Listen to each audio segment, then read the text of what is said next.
Fir trees, certain fruits, other people's pets. We're around a lot of things at this time of year that you might be allergic to. That's right. So have a plan for how to handle your allergies during the holiday season. Joining us now, we have SouthCoast Health allergist Dr. Wasil Khan. Hello. Hi. Thanks for having me. How are you? See ya. You know, we were talking earlier, this is not something that people associate with allergies, the holidays. Right. But you probably see a lot of it because people are in unfamiliar locations and environments. That's exactly right. You know, the holidays are a very festive time. It involves a lot of folks traveling, staying at other people's homes, visiting restaurants, out to eat at parties. All those circumstances give you the opportunity, unfortunately, to run into things that you may be allergic to. So there are some steps you can take during those times to avoid encountering, you know, your specific allergen and having an adverse reaction. Now, is it good? I was mentioning to you earlier, this happens in my family all the time because my mom has cats and half of my family is allergic to cats. Me. Which was fine when you grew up there, but then you moved away and you go back and everybody, you know, we have all these Christmas pictures with, you know, runny eyes and red eyes, swollen eyes. Can people do something before they get into that situation? Can you take the medication before you get there? Yeah, absolutely. Good point. If you anticipate being in an environment where you're going to be around things you're allergic to, take your medicines, even starting a couple of days ahead, taking them regularly. Let them get into a certain level in your system, so by the time you encounter those things, you'll have some protection against it. So, you know, a lot of folks who don't encounter allergens, often they take medicines as needed, but if you know you're going to be in that situation, take them regularly, and that will often take the edge off. Yeah. You kind of mentioned about like hosting a party. So if I was hosting a party and I think I might have someone who has allergies to a certain food, do you put that in a certain area or make sure it's separated from other foods? What would you do in that? Yeah, all of that's important. Communication is the key. Okay. The person with the allergy, you know, they should take it upon themselves to let you know what their allergy is.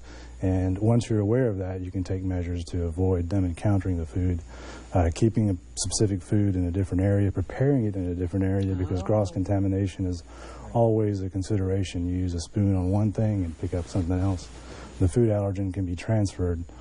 You know, labels, if you have a lot of folks visit, you know, you don't know everybody, but you're having a big function, labeling something with this contains peanut, this contains egg or milk, is a good way to alert people to avoid that food if they have that allergy. And probably a good idea if you are someone with allergies to carry any medication you might need with you at this time of year, just in case you accidentally have a nut if you're allergic to nuts, or come in contact with an animal that you're allergic to. Absolutely. Currently, the only management strategies we have for allergies are avoidance of the particular allergen and treating acute reactions when they occur.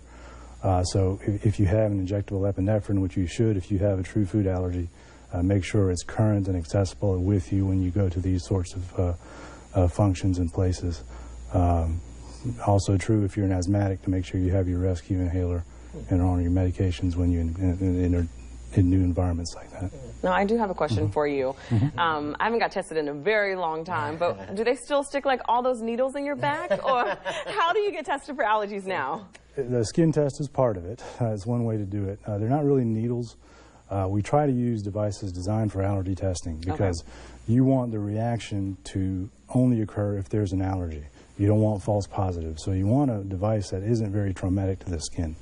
So not really a needle, but it is a little toothpick-like device that gives you a little stick. Unless you have an allergy to something, it's not very uncomfortable. But if you do, you have the itchy area develop.